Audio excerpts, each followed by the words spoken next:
Marinaro, the Sick Podcast, a 3-game road trip for the Montreal Canadiens in Utah, in Vegas, and tomorrow in Colorado. I don't know about you, but I was looking at the schedule and saying, I think they might get 2 points out of 6, and I don't even know if they're going to win. They might lose a couple of games in overtime. Guess what? 2 games into the road trip, the Montreal Canadiens have won both. They won in Utah, and earlier today, they won in Vegas and won by a score of 4-1. The good news, the number 1 line clicking again, this time with Bolduc on it for 2 games in a row now.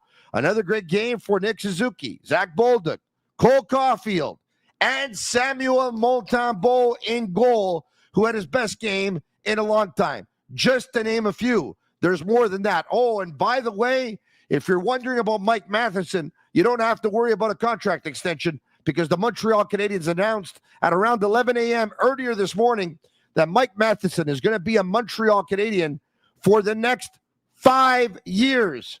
His cap hit, you're probably saying, oh my God, this guy plays more than everyone else, and he's been the Canadiens' number 1 defenseman this year. You're probably thinking $9 million, $8 million, $7 million. A cap hit of $6 million a season for the next 5 years. And Mike Matheson is pretty happy about it because he told members of the media that, you know what? Money was not the priority here. Montreal checked a lot of boxes, and his agent, Phil Lecavalier, said the exact same thing. Everyone's happy. Alex Texier picks up his first point as a Montreal Canadian, and Mike Matheson goes over to get him the puck and gives it to him. The Canadiens win by a score of 4-1. I'll talk about it. We are live. I'm Marinaro with Stu Cowan from the Montreal Gazette and HockeyInsideOut.com and Matt Ohayon, also of Sick Media. Let's do this thing on a Friday night.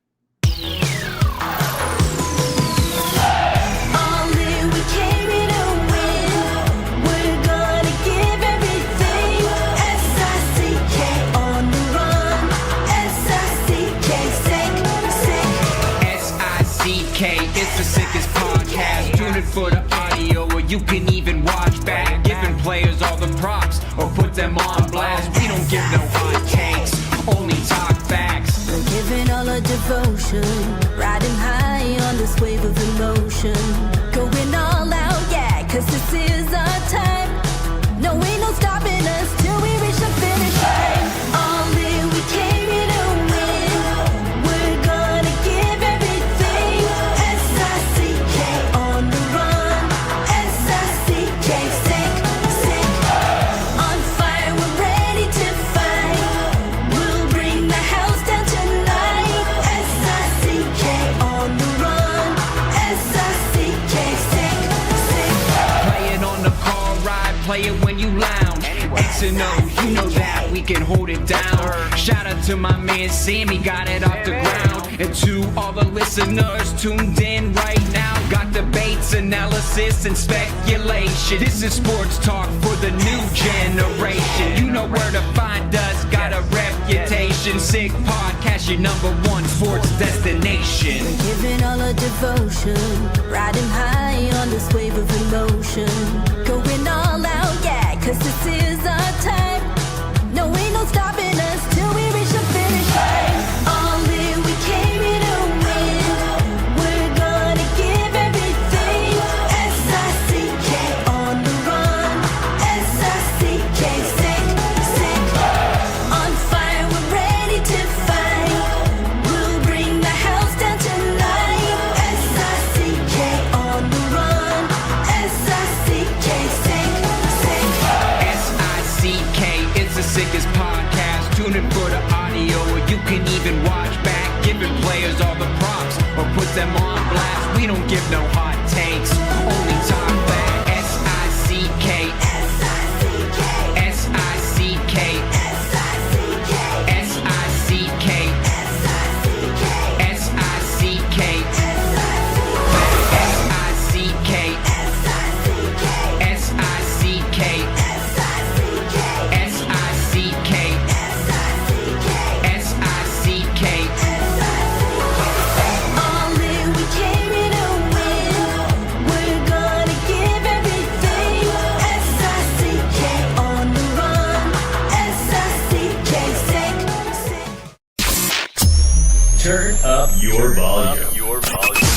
because you're about to listen to The Sick Podcast.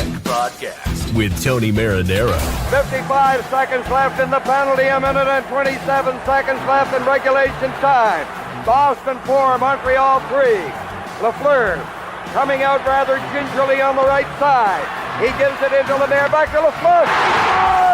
The sickest Montreal Canadiens podcast. You're in the fall! Sports entertainment like no other. Rejoint, on lui fait perdre la rondelle, une passe devant. Et c'est le dégagement, et ce sera la victoire des Canadiens. Coupe Stanley pour les Canadiens, leur 23e de l'histoire. You found the dogs! John, you found the dogs! He found the dogs! And all together, they worked a young team to the top. And now, a 24th Stanley Cup banner will hang from the rafters of the famous Forum in Montreal. The Canadiens win the Stanley Cup. Brought to you by Energy Transportation Group. Driven to be different. La Vida Tibi. Embrace your true nature. And Playground, your premier gaming destination. It's gonna be sick. Marinaro, and yes, we are brought to you by Playground. It's hockey night at Playground. As if watching hockey wasn't thrilling enough, now every goal means more action on the felt before the puck drops. Every poker table is randomly assigned the player from Montreal, and when your player scores, boom, Playground splashes the next pot up to $200 in chips. Catch every game on Playground's big screen all around the room so you'll never miss a goal, a play, or a splash pot. It's Playground, just over the Mercier Bridge. Also brought to you in part by Energy Transportation Group, a leading asset-light 3PL that's driven to be different from cross-border freight between Canada, USA, and Mexico to coast-to-coast shipping in both Canada and the United States. Energy moves it all fast, reliable, and powered by tech that delivers smarter logistics. If you need a real partner in transportation, contact the team at sick@shipenergy.com and see how Energy Transportation game is changing the freight game. See how Energy Transportation Group is changing the freight game, I should say. Please bear with me, folks. I'm battling the flu. As a matter of fact, I just got up about 7 minutes ago. All right, okay. That's a true story. All right, okay. Also brought to you in part by Bittt. They launched their new Ultra Lager, a refreshing, thirst-quenching beer. Perfect for those cool fall days with only 90 calories, 2 grams of carbs, 4% ABV per can. Available in a pack of 6 and 12 in grocery stores all around the province of Quebec. Ultra light and ultra refreshing. Without further ado, let's bring in our guests for tonight. First, I'll bring in Matt Ohayon from Sick Media. Tony, Matt, how are you? I'm doing well. I'd like to say doing just as well as you, but I think I'm doing better because you're battling the flu. But hey, we're here and we're doing just as good as the Canadiens. There you go. Let's turn on the light. That's a pretty good idea, all right? Yeah, I had a really bad night last night. Cold, cough, headache, fever, all that stuff. I decided to battle it out. I went to work this morning. I did the French show for a couple of hours, no break. Then after that, I came home. As soon as I came home, I took a 3-hour nap. I woke up just in time for the game. I watched the game. The second the game was after the second period, I went to the radio station, to Cogeco. I watched the third period there. I went on from 7 to 8. I got home at 8:20. I slept until 9:58, and here we are. It's 10:09. Let's bring in Stu Cowan. I'm going to tough this one out. Stu Cowan, presented by Au Noir, quality clothing for the modern man.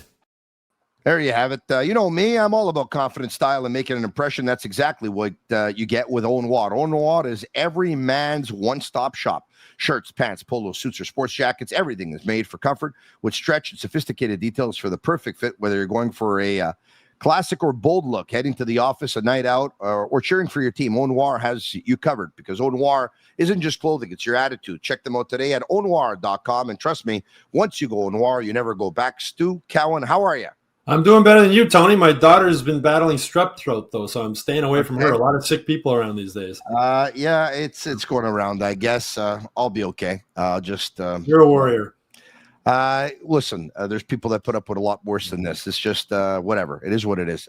Listen, if you would have told me that Mike Matheson would sign a contract extension, I would have said on the night that he's going to sign it, I want to have Stu Cowan join me because you, my friend, are the president of the Mike Matheson fan club, and I can't say that I blame you. So earlier this morning, we were actually tipped off by Dave Pagnotta to give credit where credit is due.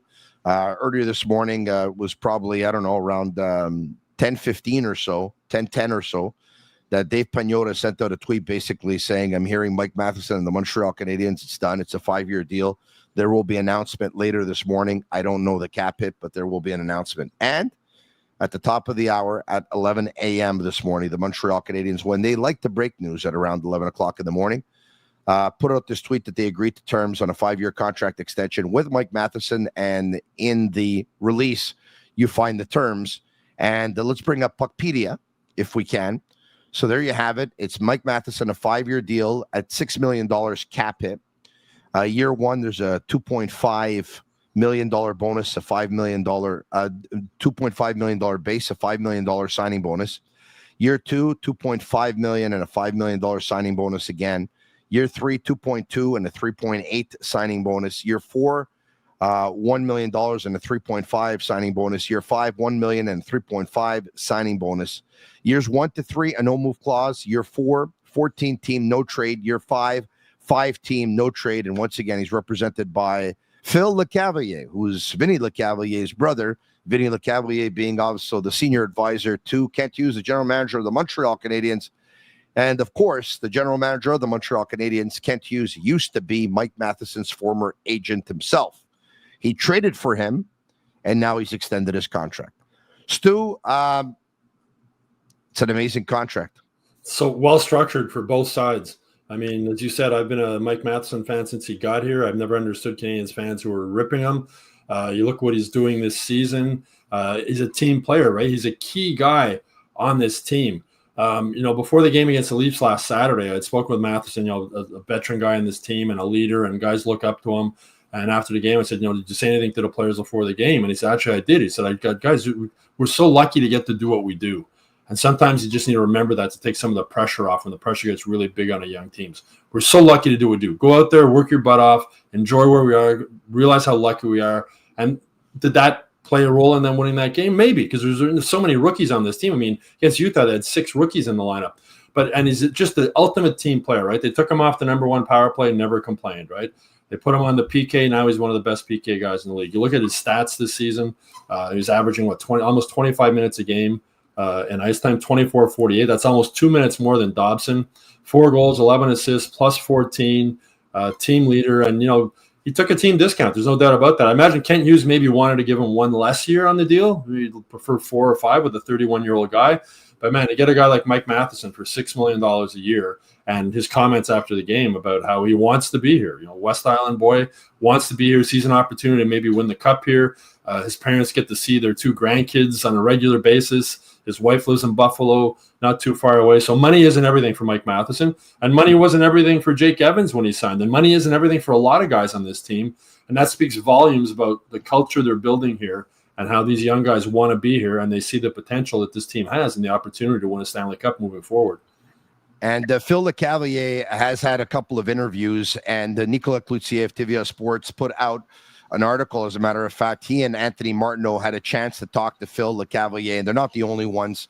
Phil Lecavalier said, listen, basically Montreal checked all the boxes for Mike Matheson, all right? Could he have gone somewhere else? Yes. Could he have tested free agency? Yes. Could he have made more money? Yes. But like you said, Stu, he's in Montreal. It's his hometown. It's not far from his wife's hometown. He has his family and friends here. Montreal is home. He likes the management team. He likes the coaching staff. He likes his teammates. He likes the team. He likes the future. He likes everything that Montreal has to offer. This is where he wanted to be. He was willing to give up a little bit of money to make it happen. The only thing is that the Canadiens wanted a 3-year deal. For those who are wondering why it took so long, the Canadiens wanted a 3-year deal. Term was the most important thing to Mike Matheson. They pushed for 5 years. His agent, Phil Lecavalier, said that as much as Mike Matheson loved Montreal after all the things that we just talked about, if it wasn't going to be a 5-year deal, he doesn't know how it could get done. But the Canadiens wanted 3. Matheson asked for 6, and they settled on 5. Yep, and that contract, the way it's structured with the salary cap going up the way it is, Mike Matheson's 31, but he's also one of the most fit players on the Canadiens. I mean, look at the ice time he logs. It's not like he's going to break down, I don't think, over that period. But the way that contract is structured and the way the salary cap's going up, if they reach a point where they decide they do want to move Mike Matheson, that contract wouldn't be that hard to move. And you notice how there's more teams or fewer teams on the no trade list as the contract moves on. So as I said, it's a well-structured deal for both teams. It's not like a full no trade clause like the Toronto Maple Leafs give so many of their guys that tied their hands. It gives Kent Hughes some wiggle room if 3-4 years from now he decides that they want to move on from Mike Matheson for whatever reason. We're going to talk about the big win in just a couple of minutes. Matt Ohayon, I haven't heard anyone say a bad thing about the contract. I haven't heard anyone say that they don't think that this is a great contract for Mike Matheson and the Montreal Canadiens. I'm hoping you could be that guy for the sake of discussion. Matt, your thoughts? I'm not going to be that guy. I can't after the season he's been having. And it's funny because before the season, Stu and I have talked ad nauseum about how with the addition of Dobson and the increased role for Hudson and Gooley taking a step forward, that Mike Matheson's not going to have to be that minute muncher. And he still is. And he's doing a phenomenal job. Honestly, you want to talk about answering the bell. This guy his name last season was being dragged through the mud time and time again. And, you know, this is he just put his head down. It's like Stu said, he's the ultimate teammate, put his head down, went to work, took on any role he was being given, and he flew with it. And he was rewarded. And, hey, listen, how could you say anything bad about the $6 million number?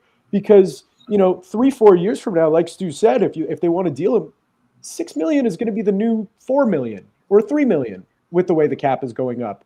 It's just all around great deal for both sides. And, you know, maybe the advanced stats people won't like it, but there's more to it than that, you know, with what he means to this team. And Stu and I have talked, you know, a ton about the need for veteran presence on this team. Mm-hmm. And that's what Mike Matheson is. It's nice to say, look at all these young guys that we want on the team. You need veterans. When the chips are down and you're in the playoffs and, you know, someone takes a big hit, the team is reeling, who are you going to look to? Suzuki's still young. You're going to look to the guy who's been around the league a ton and has a level head and will cool things down. And he's the leader of that blue line, and he's a big leader in that room. Well, they bring in Lane Hudson, they bring in Noah Dobson, and it's still Matheson leading the team in ice time by a significant amount. I think Tony also got to give kudos to Kent Hughes, just his negotiating skills and his people skills. I mean, he's known Mike Matheson since Mike was about 14 years old when he started, 15 years old when he started representing him. Look what happened with Lane Hudson when it looked like those contract talks might go off the rails. And I had a one-on-one meeting with Lane and got it settled. I understand Mike Matheson wanting as much length as he could get. I understand Kent Hughes not wanting to give him as much. Listen to both sides. They settled in the middle, a 5-year contract that is easily tradable if they decide they don't want him after 3 or 4 years. It's just Kent Hughes and Jeff Gorton are just really smart guys. And when you have smart people running any business, the odds of it succeeding are much higher. And you know what, guys? I know there are some that are watching that are saying, oh, the guy's 31 years old. By the end of his contract, he's going to be 36. You know, there are some players that at 36, they're actually going on 39 because they can't skate all that well. And all of a sudden, you know what? They look really old fast, and they get old overnight. There's some other guys that when they're going to be 36, they're going to be like as if they were 33 because Mike Matheson doesn't skate on the ice. Mike Matheson glides. Yeah. And over the next couple of years, Mike Matheson, you're going to see his minutes decrease, and it's going to go from 25 minutes a game to 22 minutes a game. And by the time they get to year 6, he might be at 19 minutes a game or maybe even 15 minutes a game. And it's going to be, once again, he's going to age very well. He glides. He's in great shape. He keeps himself very healthy. He plays a lot of games, not only a lot of minutes. And Pierre Maguire's mentioned this on the podcast many times. Mike Matheson is a West Island boy. He grew up here. His family, you know, cheered for the Montreal Canadiens. And for many years, there were a lot of guys from here that didn't want to play for the Montreal Canadiens. They wanted to go far away from Montreal, play somewhere else where there was less pressure, and only play in Montreal in their last years if the rest of the league didn't want to offer them a contract, and then all of a sudden they fell in love with Montreal because no one else offered them a contract. Here's a guy now who gets to go around and say, I was drafted by Florida. I was traded to Pittsburgh. I love Florida. I love Pittsburgh. Pittsburgh's a hockey town. Florida had the sun, the taxes, the this, the that, all that stuff, everything you're looking for. But I got traded to the Canadiens. It was the best thing that ever happened to me. And he can go around saying that to all other players around the league. That goes a long way, guys. Mm-hmm. Yeah, and if Mike Matheson decides he wants to have a career with the Canadiens, post-playing career, the door will be open for him, I'm sure, like what they've done with David Savard. Now, this is a guy you want in your organization. This is a guy you want around. I mean, I know his dad Rod a little bit, and I see him after the games often, and with the grandkids and with Mike's a real family guy, right? And family's really important to him. And to have that ability to have his two kids, little kids come to the game with his wife, with his parents, to have the grandparents around to help out also, right, when needed and whatnot. As I said, his wife's in Buffalo, not that far away. There's summer homes there. It makes sense from both sides. And Mike Matheson's just he's a guy you want in your organization. You win with guys like that. Okay, let's move on and talk about. So once again, and you know what's amazing, guys, is now, and this leads up to another discussion, right? So Mike Matheson, after this year, has a 5-year deal. Caden Gooley, after this year, has a 5-year deal. Lane Hudson, after this year, has an 8-year deal. Noah Dobson signed an 8-year contract with the Montreal Canadiens in the offseason. Guys, the top 4 is signed. Anyone saying they're going to trade this guy or that guy or that top 4, they're just talking for the sake of talking. Those guys were in the Montreal Canadiens plans, and those are the guys the Canadiens want to move forward with. And now all of a sudden, now you have some room to play. So we'll see what's going to happen with defenseman number 5, with defenseman number 6, with defenseman number 7. We'll see who it is. But those are the guys. Mm-hmm. And now the big question, Matt, is with this signing and the Canadiens looking to add a piece going forward or two, do you think that the Canadiens can potentially trade a young player, whether it's Reinbacher, whether it's Engstrom, or a player from their team, whether it's a Struble or a Jack guy, whether it's 2 guys? Do you think that they could be part of a deal so that the Canadiens could reinforce another department?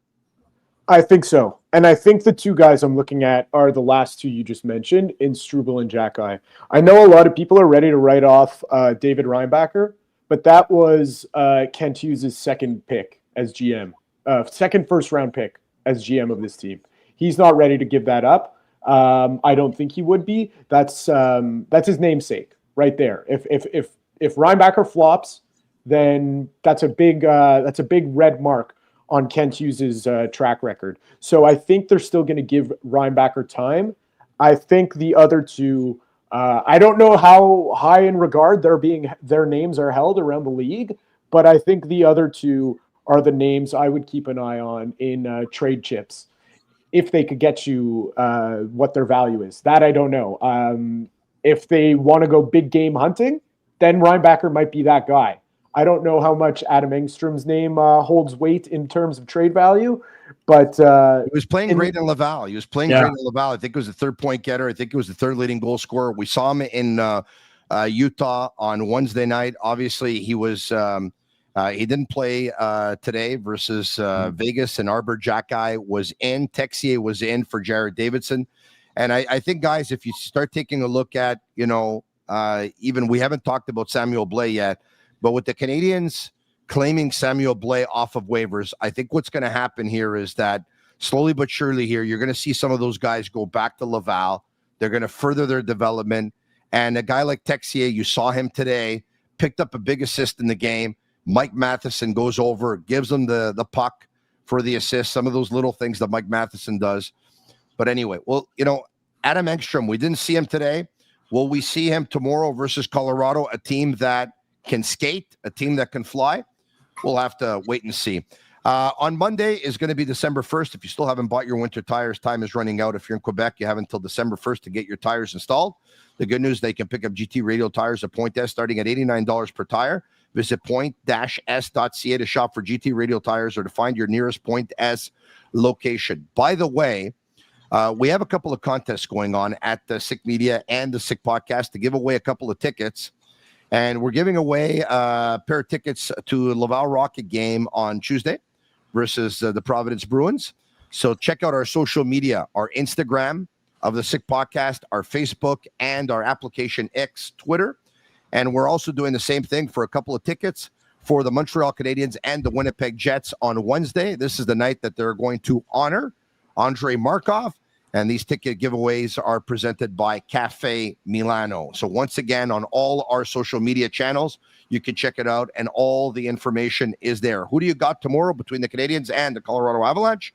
Go all the way with Betway. Get a deposit matchup bonus up to $300 on your first deposit. Scan the QR code on the screen or click on the link in the details section to create an account. Redeem your welcome offer. Offer is only available for new customers. Terms and conditions apply. Offers not available in Ontario. Must be 18 years of age and older. And please play responsibly. Without further ado, let's go to the starting lineup for the Montreal Canadiens, or their roster today. Suzuki with Bolduc on his right, Caufield on his left. Kapanen with Demidov on his right, Slafkovsky on his left. Evans had Anderson on his right and Texier on his left. Veleno center, Gallagher on the right, and Florian Jacki on the left. Matheson, Dobson, Struble, Hudson, Arbor, Jacki, and Carrier, and Samuel Montembeault got the start in goal. Let's go to the scoring and go to the score sheet. Guys, period number 1, it's Caufield to Slafkovsky, who sets up Zachary Bolduc, and he's able to hammer it home. Guys, what a beautiful play. I think it's the nicest pass I've seen Slafkovsky make all season, Stu. Yeah, it was beautiful. I mean, they got those first two lines on it. They've juggled them a little bit, or clicking. Second period, Caufield, his 14th, assisted by Carrier and Bolduc. Guys, Cole Caufield, we've seen his shot. It's unbelievable. He hit the post twice in the game. He got robbed on another occasion by Kira Schmid with a right pad save. This one here, Matt, it went over his shoulder. I mean, he's taken a couple of those this year where the goalie just gives him a little bit of space, and they're thinking there's no way he's going to hit it. He's going to find that space. He finds the space, Matt. He found it again to give the Canadiens a 2-0 lead. And you know what's amazing is every single time he does it, we're always amazed. And that's how special of a shot that he has, because we're still not used to it. We see it, a handful of times a season that he could fit it into that tight window. And we're always shocked. We always are. It's just a natural goal scorer, though, Tony. It's incredible to think back when Dominic Ducharme was here and Cole Caufield couldn't score when he was his coach. And this guy's scored. That's the only time in his career he's ever not scored. And then Marty St. Louis came in, and the rest is history. He was on the fourth line down the stretch. Remember that? He was on the fourth line. He was sent to Laval for a couple of games. Yeah. I remember Cole saying he was going to the outdoor rinks. He was depressed, like he didn't know what was going on. He was going to the outdoor rinks in Montreal to try and get some of his passion and love for the game back at that point. Wow, that's something. Yeah. That's unbelievable. Yeah. In period number 3, it's Matheson to Texier to Jake Evans. Texier's pass is able to make it right through the defenseman, hits the skate, goes right on Jake Evans' stick. And Evans, who had missed a breakaway earlier, I think Kapanen missed a breakaway, Cole Caufield missed a breakaway. He scores, and once again, that gives the Canadiens a 3-0 lead. That was a big one. And even though Mark Stone scored with 4 minutes and 44 seconds left in regulation, that Jake Evans goal obviously gave the Canadiens a ton of breathing room. Matt, I don't know about this Vegas Golden Knights team. I'm looking at them, and I see Barbashev, and I see Dorofeev, and I see Eichel, and I see Hurdle, and I'm like, man, I see Mitch Marner, and like, this is a good team. They have a lot of elements. But the amount of odd man rushes they gave up, like they didn't give up a lot of shots to the Canadiens, but the chances they gave up, it's unbelievable. Well, that's it. And, Tony, I saw you and Pierre Maguire spoke earlier this week, and you said that, or maybe it was last week, and you said this is what happens when the Canadiens play heavy teams. They face a lot of problems. And this is a heavy team in Vegas, or at least they try to play heavy. I don't know either, because they seem to have lost their identity. Their identity used to be this big, bad team that's going to rough you around and score goals on you. They try to play the big, bad game of being big and tough, but they're just not that big and tough anymore. And Mark Stone's getting older. And Jack Eichel is still Jack Eichel, and Mitch Marner is a 100-point player. You can't really say too much there, but I don't know. This team, they weren't too convincing. They came out of the gates of the season flying, and then they just teams have seemed to figure them out. Yeah, teams have figured them out, but I also think the Canadiens had a good game tonight because, Stu, we saw the recipe. So goes Nick Suzuki, so goes the number one line. And if Suzuki's going, the number one line is going. And if they happen to be going at the same time that the goalie is going, they're hard to beat. That happened today. Suzuki was going, the number one line was going. And Stu, I got to say, like we knew that there was going to be split duty this weekend between Montembeault and Dobish.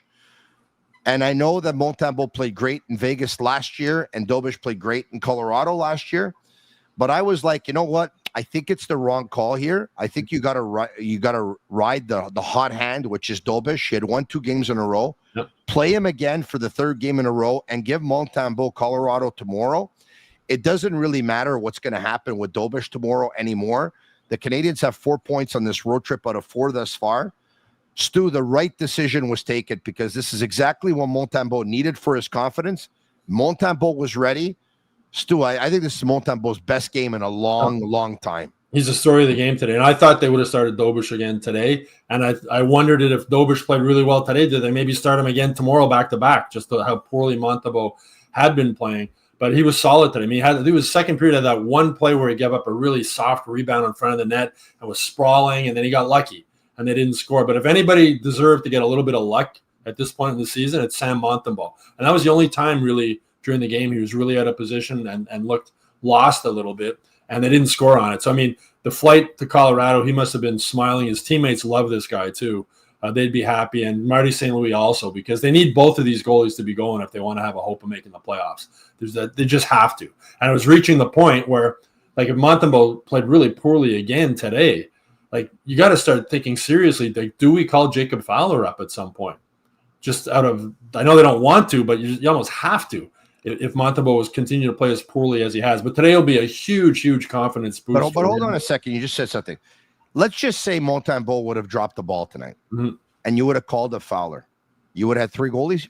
Well, no, not necessarily tomorrow. I'm saying, like, within the next, like, how much longer, Marty early, Dobish was the player, the 3rd star of the month in October, right? He was 6-0 or whatever. Yes. And then Marty started Montembeault for the next 5 games. And he made it very clear on his news conference. I asked him, I want to ask him, like, do you believe you have to have a number 1 goalie, or can you be like the Bruins were a few years ago when they basically rotated back and forth? And there's other teams who do that now. And he made it very clear he believes you have to have a number 1 goalie, and he believed Montembeault was that guy, and he wanted to give him the runway, as the word Marty likes to use, to find his game and get it back on track. So he made it very clear he wanted Montembeault to be his number 1 guy. Played him 4 of those 5 games, went terrible.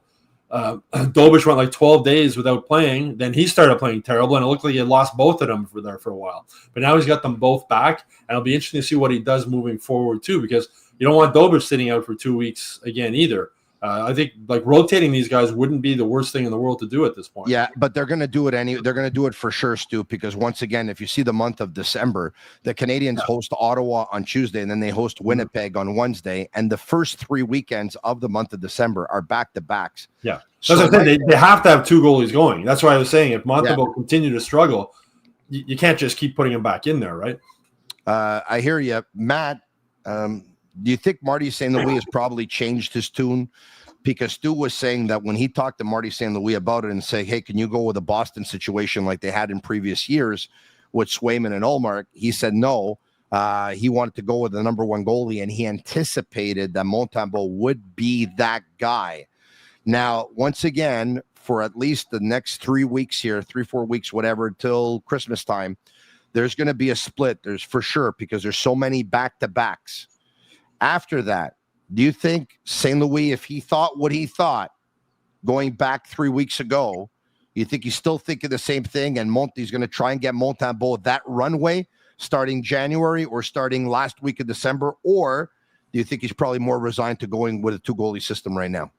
I think for now, he's going to be going with the 2-goalie system, but when the chips are down and let's say the playoffs were starting, Montembeault is your number one, and that's the be-all and end-all point final. I think they need Montembeault to take the reins back. At the end of the day, he's still he's a veteran guy, and you need a veteran goalie in the playoffs to help you out as a number one to start off. If you have a Cam Ward situation, that's a whole different story, but you're more comfortable with a veteran goalie who has been around the league and has been around longer and has a cooler head, as well as Dobeš has been playing. And, he picked it up last game against Utah. It was a good game for him.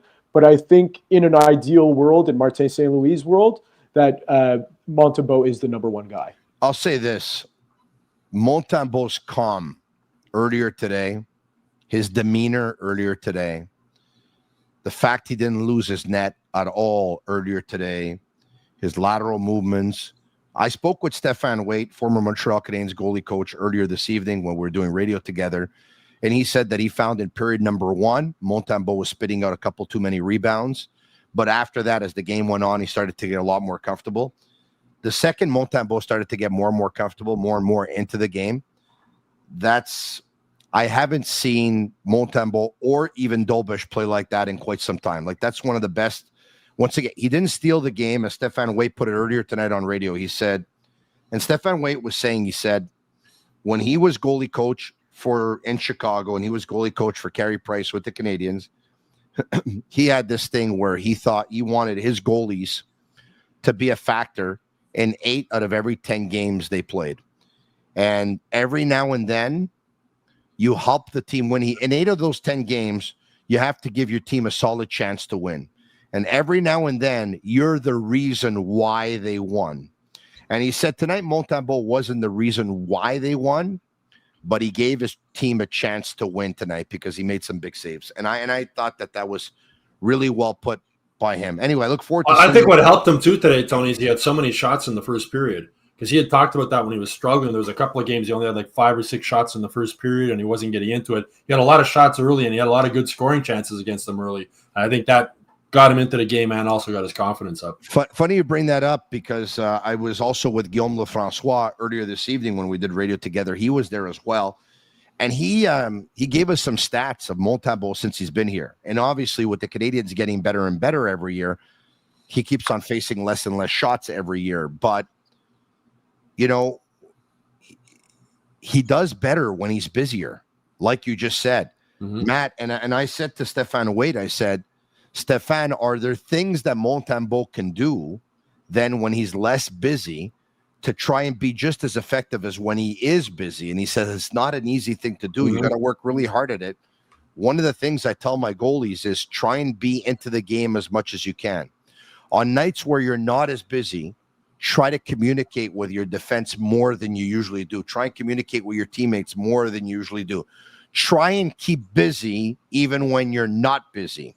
Anyway. Well, that was one of Ken Dryden's strengths, playing behind that big 3, right? Yeah. He didn't get a lot of shots, but he had to be ready. I remember talking with Larry Robinson. He said, we didn't screw up a lot, but when we did, we knew he was there to back us up. And that's, going a long stretch without it's like a 4th-line guy sitting on the bench for 12 minutes of a period and then getting thrown out for one shift. It's not easy. It's funny. You know what I think about when you talk about Ken Dryden, the late, great Ken Dryden?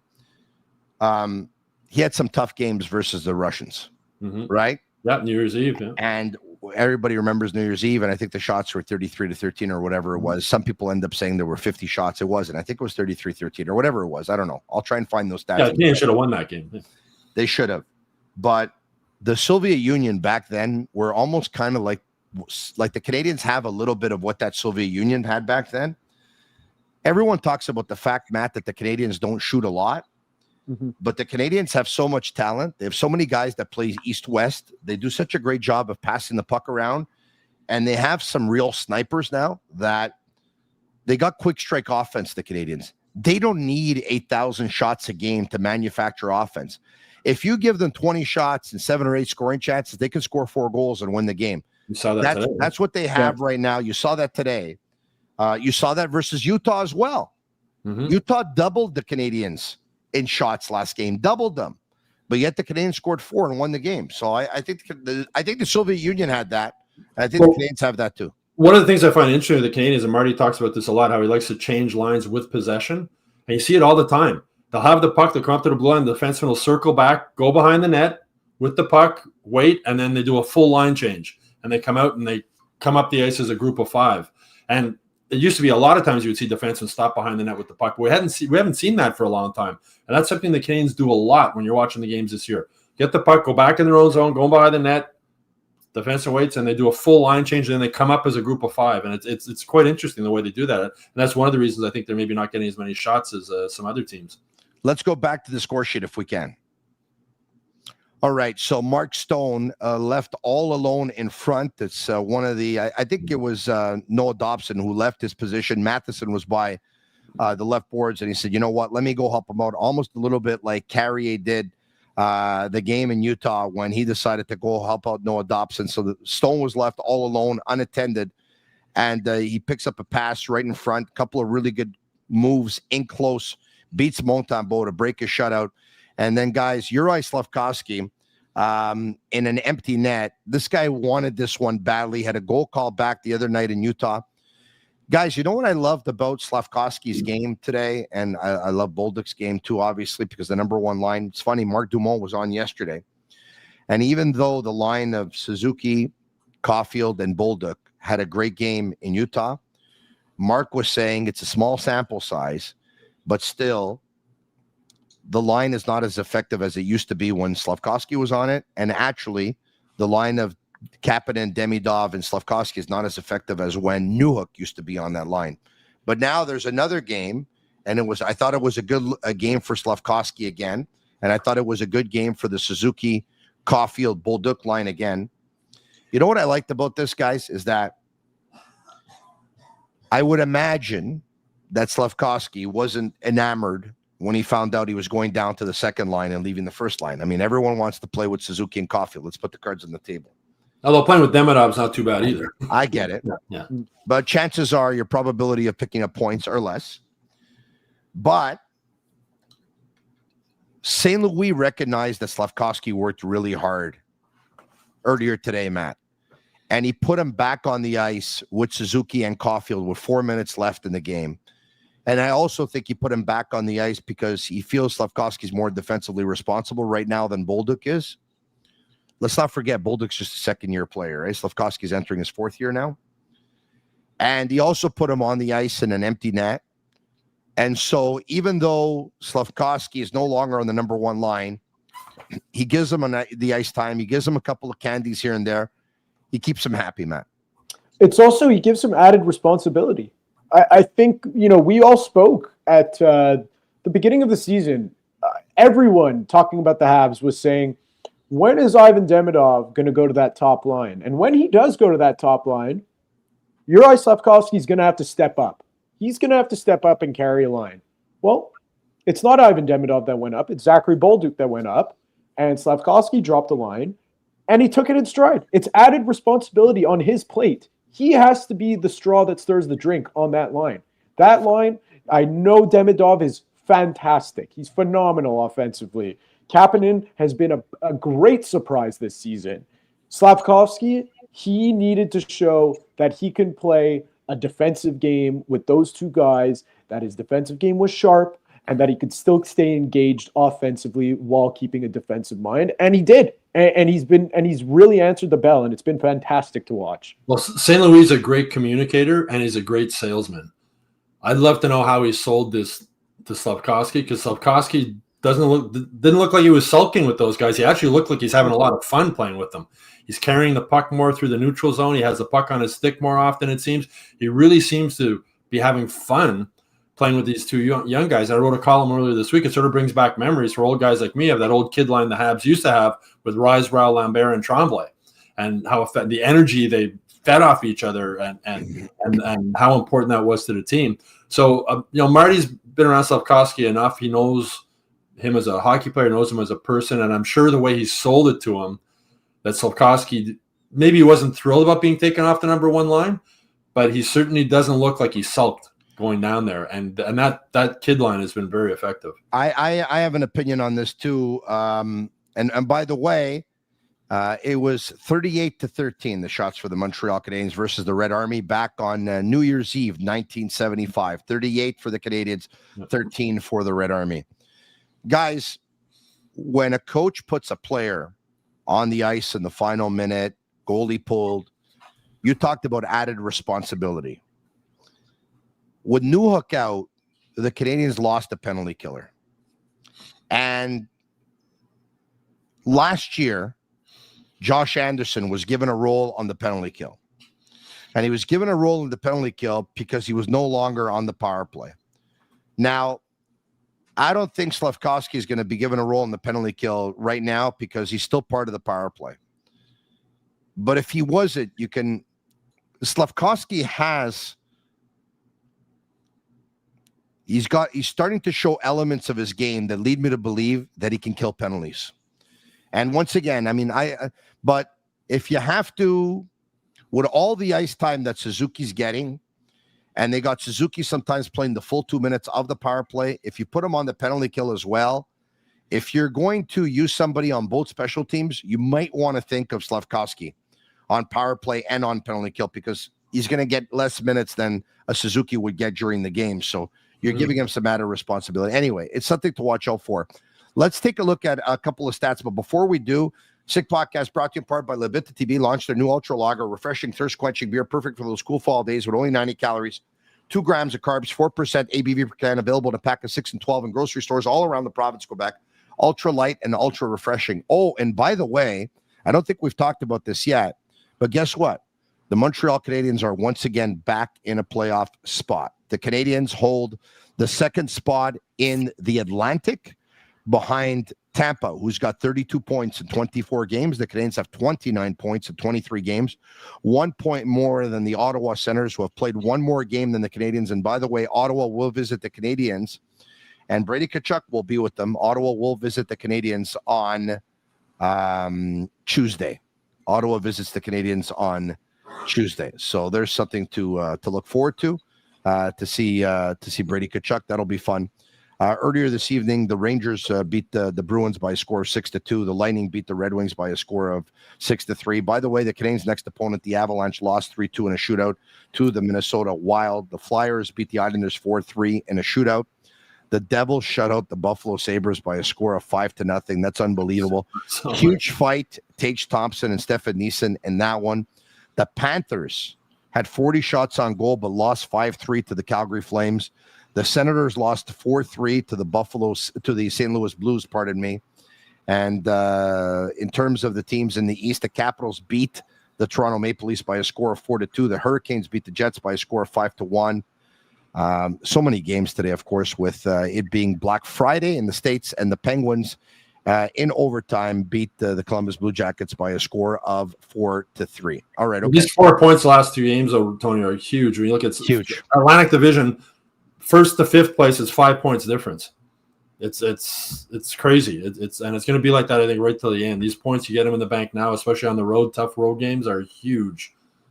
Well, Tone, that's what I said to you and Brian Wild a couple weeks ago in studio. I said, I half jokingly said that the game's coming up. I think it was against Philadelphia when it was a decision. It was the first decision to be made if Montembeault was gonna take a back seat to Dobesh, and Martin St. Louis ended up going with Montembeault. And I said these games are must win. They are, because 2 points in November counts just as much as 2 points does in April.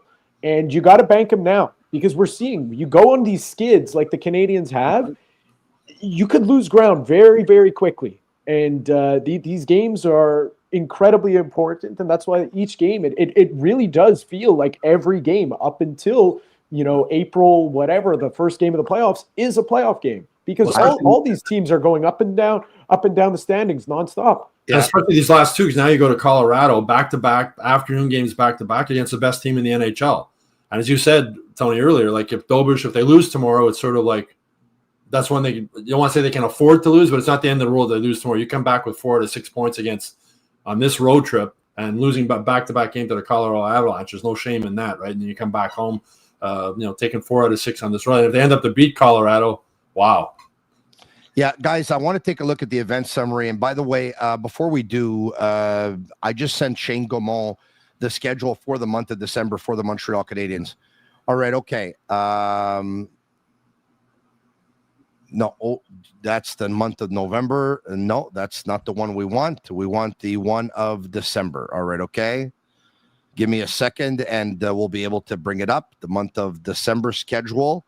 All right, Shane, sending it to you right now. If we can bring up December. They played 13 games in 22 days in one stretch. December is absolutely sick. I have it here in front of me. And for those watching right now on YouTube, Facebook, and on Twitter, they'll be able to see it. And for those who will be listening to this on other social media platforms and won't be seeing it, we'll actually go through the games. So we'll talk to you about how challenging December is lining up to be for the Montreal Canadiens. Both goalies are going to be worked, and they're going to be worked all right. But this is a crazy, crazy schedule. The one, oh my God, look at this. Well, that game against Ottawa, that's a start of 13 and 22 days. All right, so 2, 4, 6, 8, 10, 12, 14, 15 games in 28 days? Yeah. 15 and 28 for the month of December. Out of the 15, 7 on the road, 8 at home. On Tuesday, the Canadiens host Ottawa. The following night, they host Winnipeg. That doesn't happen, by the way, often back-to-backs in your building. It's also Andre Markov night Wednesday. Yes, it is. On Saturday, the Canadiens will be in Toronto on the 6th of December. And the following night on the 7th, they host St. Louis. 2 nights after that, they host Tampa. 2 nights after that, they're in Pittsburgh. 2 nights after that, they're in New York versus the Rangers. The following night, they host Connor McDavid and the Edmonton Oilers. A couple nights after that, they host Philly. A couple nights after that, they host Chicago. A couple nights after that, they host Pittsburgh. The following night, on the 21st of December, the Sunday, they're in Pittsburgh. So a back-to-back versus Pittsburgh, home and away. A couple nights after that, they're in Boston on the 23rd. They come home for the Christmas holidays. I would imagine on Saturday the 27th, they will fly to Tampa. And by the way, they're not the only ones, because yours truly will be flying there as well. Nice. Yeah, they're going to play the Lightning on the Sunday night, the 28th of December. And a couple nights later, they're going to be in Florida versus the Panthers. Yeah, so. No game on New Year's Eve this year. No game on New Year's Eve this year, which, you know what? I'm happy for the players. Yeah. It must kind of suck to have to play on New Year's Eve. So I'm happy for the players. But yes, Stu, I'm going to be going away during the Christmas holidays. And where am I going? Florida. I'm going to Florida. I'm going to go to Orlando. I'm going to Tampa. I'm going to South Florida, Fort Lauderdale. I'm going a little bit here, there, and everywhere. And my group, we're a couple of friends going with our respective families. Nice. We already got tickets for the game in Tampa. And we already got tickets for the game versus the Florida Panthers. Have you been to a game in Tampa before? I've never been to Tampa before. The atmosphere outside that arena is as good as you'll get in the NHL. It's fantastic. So for a 5 o'clock start, we should be there around what time? Around 2 o'clock. There's a little Cuban restaurant right around the corner. Great Cuban sandwiches if you like them. But they have bands playing before. They have picnic tables set up. Amazing. A road hockey game set up for kids. It's an amazing atmosphere in Tampa outside the right before games. I'm really looking forward to it. As a matter, I really am. No, you'll enjoy it. It's a lot of fun. So, guess what tickets would normally go for a Tampa Bay Lightning home game and a Florida Panthers home game versus any team in the league except for the Canadiens? No, they're not as cheap as they used to be. I know that. Well, it's funny you say that, because I was just in Florida and I looked into going to a game, second market. The Florida Panthers against the Vancouver Canucks would have costed me a whole $16 Canadian on the secondary market. All right. So actually going direct through the respective teams, guess how much that the tickets are in the 100 section for Tampa versus Montreal on the 28th and the Panthers versus the Canadiens on the 30th? I guess they're less than I would have thought they would be. Are they under $100? No. 240 US in Tampa. Yeah. And 280 US in South Florida for the Panthers. Why? It's not like it used to be. That's what I was saying. Yeah. Why? No, because the Montreal Canadiens are a premium game because of the Snowbirds. Yeah. So, But the tickets, I mean, I think a beer in Tampa is like $21.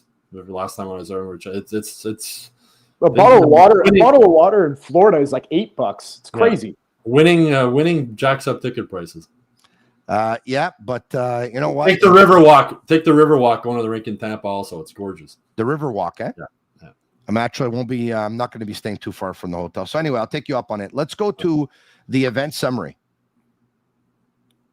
The event summary, we got it here. Okay. Cole Caufield, guys, 1 goal, 1 assist, 2 points, +2. Nick Suzuki, 1 assist, +3. Slafkovsky, a goal and an assist, 2 points, +2. Assists for Carrier, +2. Hudson, +2. A goal and an assist for Bolduc, 2 points, +2. Assist for Texier. Joe Veleno was a +1. We'll get to their block shots in a second. We'll get to their face-off numbers in a second. Guys, out of all the numbers, Matt Ohayon, I'll start with you. What jumps out to you? What jumps out to me was Juraj Slafkovsky, because again, we spoke about it before. It was the added responsibility, and we saw him carry a line. Another one would be Lane Hudson, the amount of ice time he got. That's what jumps out to me. That one jumped out to me, Stu. I was going to say that on the day that Mike Matheson signs a 5-year contract extension, he uncharacteristically does not have the most time on ice for the Canadiens. And I'm happy he didn't, guys, because he had 27 minutes in Utah, and the Canadiens play again tomorrow. And you need to get his minutes down. Stu, what jumps out at you? No, I see both Hudson and Dobson had more ice time. And what jumps out to me is just Nick Suzuki again. You know, he's playing against the other team's top line usually, monster minutes. You know, and it's a +3. You know, 64% in the face-off circle. You know, I hope people used to debate and say, "Oh, he's not a number one center." Maybe you're coming around to realize that maybe he is. You know, he's a heck of a hockey player. I would hope that they would have realized that by Christmas time last year. Yeah, I would certainly hope so. And then the other thing is Mike Matheson, 3 block shots. Goes back to what we were talking about before. This guy is a team player. He's told me before, like, all he cares about at this point in his career is winning. Right? I mean, as he said, money wasn't the major thing in his thing. He wants to win, and he wants to win in Montreal. Imagine if the Canadiens were to win a Stanley Cup and have a Stanley Cup parade on Montreal with Mike Matheson in it. A kid who grew up in Pointe Claire, went to the Bell Center as a kid. His parents are still living here. It would be incredible, right? And that's what he's focusing on. He says he'll do whatever. All he's concerned about now at this point in his career is winning, and now he's being given the opportunity to do that here. All right, okay. For those who are wondering about my choice of vacation, not that I have to justify it, but we're going with a couple of families, and everyone's a hockey fan. And in those 3 families, there's a very big Tampa Bay Lightning fan, and there's 2 very big Florida Panthers fans. Hence, that's why we're going where we're going. Not that I got to justify it, but anyway, for those who are picky about that kind of stuff, there you have it. All right, okay. Guys, there's something else that stood out to me. This was not a game where a couple of players from Laval had 5.5 minutes. The least amount of ice time, Florian Xhekaj, 11 minutes and 2 seconds. And the least amount of ice time for a defenseman, Arber Xhekaj, 11 minutes and 15 seconds. So, and if we take a look at some of the forwards too, and Texier played his first game, he had 13:41. Joe Veleno had 12:52. Guys, some of the numbers went up, but there's a couple of numbers that are cool. Like everything I just talked about is cool. That Matheson wasn't at 27, that he was down to less than 24, that Florian Xhekaj had 11:02 instead of having 5.5 minutes like Davidson had last game. Stu Cowan, are you at all questioning 12 minutes and 7 seconds and only 12 minutes and 7 seconds for Ivan Demidov?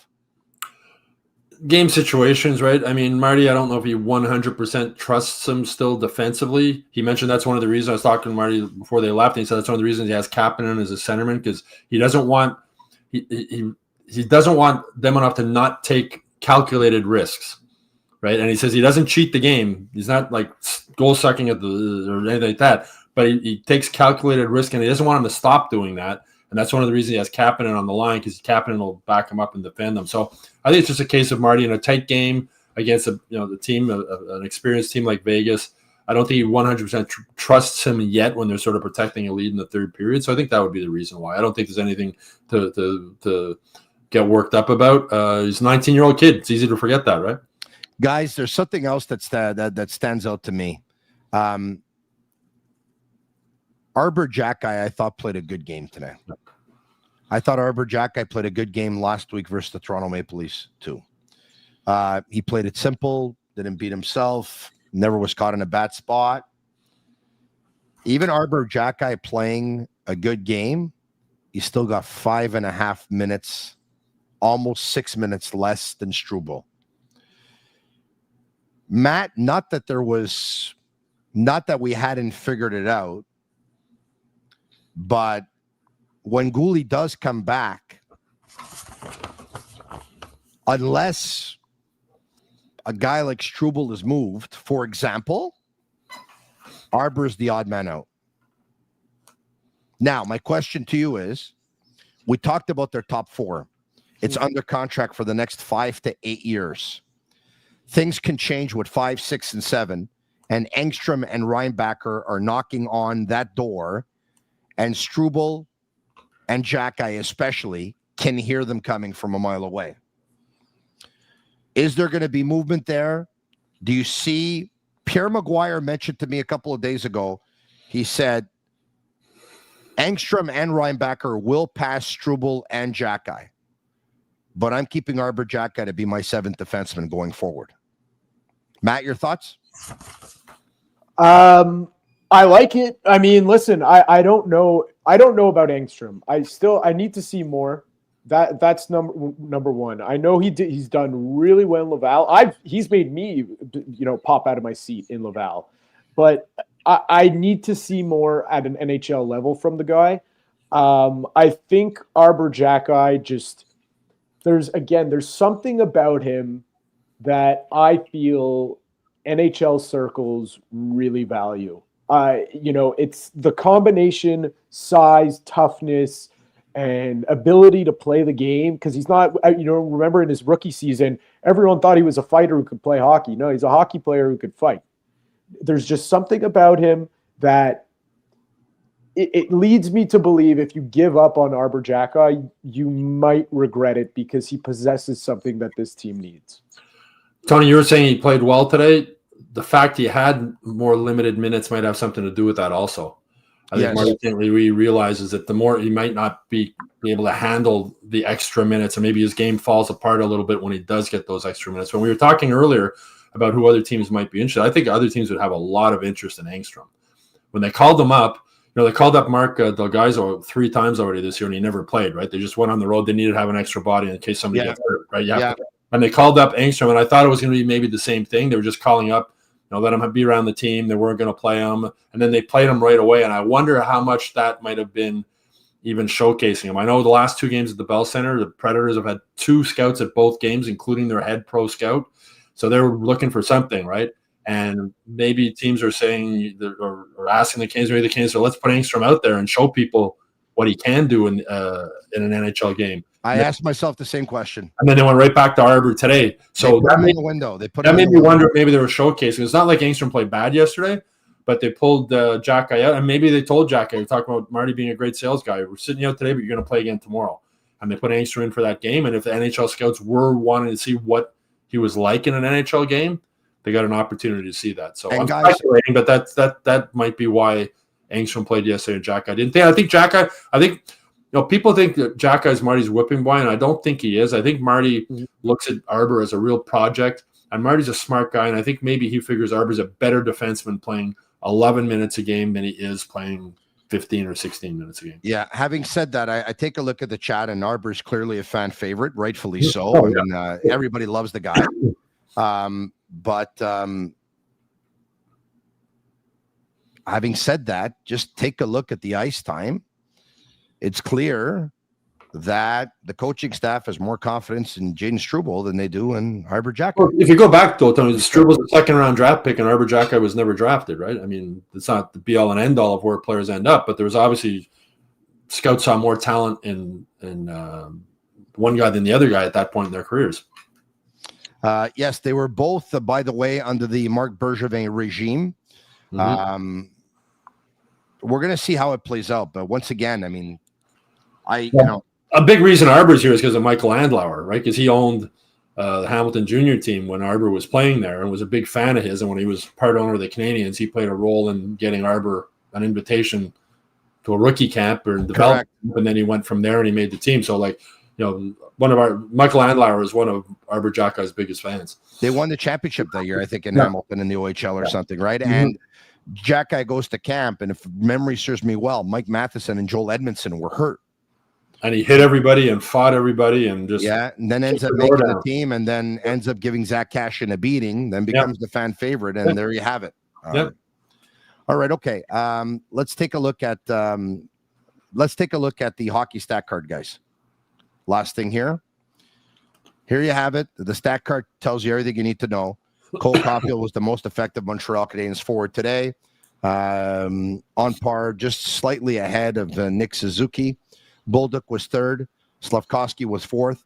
Interestingly enough, Gallagher was fifth because I find that Gallagher has been struggling lately. Josh Anderson was the least effective Montreal Canadiens forward in tonight's hockey game. The analytics show that Noah Dobson had a little bit of a tougher game today. Lane Hudson, the Montreal Canadiens' best defenseman. Guys, Carrier really bounced back because I thought Carrier had a very, very difficult game in Utah. Carrier played a really strong game today. Yeah. He's the type of player, he's not going to have a prolonged slump. He's too smart and just a really smart defenseman, right? Everybody has a bad game or two. Guys, Matt, dare to give me a prediction for tomorrow versus the Colorado Avalanche, who, by the way, will be playing in Quebec Nordiques jerseys. Isn't that pretty cool, huh? The blue ones? Yeah, that'll be cool. Yeah, those are slick. I'll give you a prediction. I think it's going to be a high-scoring game. I think both teams are going to be it would shock me with just how young this Canadiens team is if they could put together two performances in a row, just so solid team game defensively, that I think there's just bound to be cracks in the armor. And I see Colorado lighting them up, but I think the Canadiens can run and gun with them. I'd be shocked if the Canadiens win tomorrow. Back-to-back afternoon games. You got the altitude in Denver too. They're going to be going in there. That's about as tough. I think it was Frankie Corrado said today, and that's as tough of a back-to-back as you could have in the NHL, playing Vegas and Colorado back-to-back. So I'd be shocked if the Canadiens won the game tomorrow. Louis Fournette says, "Are you reconciled with what you said about Carrier last game? You and Pierre Maguire. I don't know what that means exactly, Louis Fournette." Alex Carrier had a bad game on Wednesday, and I said it. And Alex Carrier had a very good game today, and I said it. I mean, I don't know, but when a player is going to play a bad game, I'm going to say he played a bad game. And when he's going to play a good game, I'm going to tell you he played a good game. Well, Chris Nyland's line was always when Jacques Lemaire was coach, you're allowed to have, was it 2 bad games out of 10 or one bad game out of 10? That's every player has bad games. You're right about that. Yeah. And in a long season, of course, these things definitely will happen. There's no doubt about it. Guys, thanks for doing this with me on a Friday night. Very much appreciated.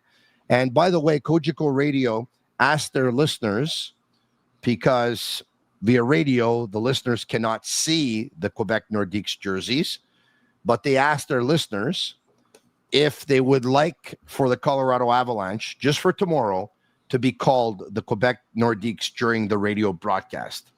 And they put it out there and asked everyone to weigh in via text message and via social media. So I don't know what the answer was, but they said that if the majority said yes, well, then tomorrow during the radio broadcast, they will call them the Quebec Nordiques. Guys, I got to tell you, the majority says yes. I think that's weird. I think it's great. I missed the Quebec Nordiques, and I didn't like that jersey as a kid growing up. And now that they're no longer in the league, I really like that blue jersey, guys. I really, really like it a lot. But I've always had something for blue jerseys, right? I like the Pittsburgh Penguins blue. I like the Atlanta Thrashers blue. I like the Quebec Nordiques blue. I like the St. Louis Blues blue. I love the Montreal Expos blue. I love blue jerseys. All right. Okay. And that's it. And I like your blue shirts too. We'll talk to you soon. Have a great weekend, my man. You too. A great weekend to everyone watching. Get well, Tony. Thank you very much. Appreciate it. well, We're Tony. going to bed. All right. Special thanks to all of our sponsors. Thanks for all your support because, of course, you are the reason why all of our listeners get to watch it for free. And we thank them very much for that. So, once again, big win by the Montreal Canadiens. Mike Matheson signs a 5-year contract extension at $6 million a season. And the Montreal Canadiens will take on the Colorado Avalanche tomorrow afternoon. It's a 3 p.m. Eastern start. Enjoy the hockey game. Thanks for watching. It's a Sick Podcast. For Shane Gaumont and Master Control, I'm Marinaro. And that's a wrap. Hope you don't miss us too much until next time. Follow the Sick Podcast with Tony Marinaro on YouTube, Instagram, Facebook, Google Play, and Apple Podcasts. The Sick Podcast is brought to you by Energy Transportation Group, driven to be different. Bittt. Embrace your true nature. And Playground, your premier gaming destination.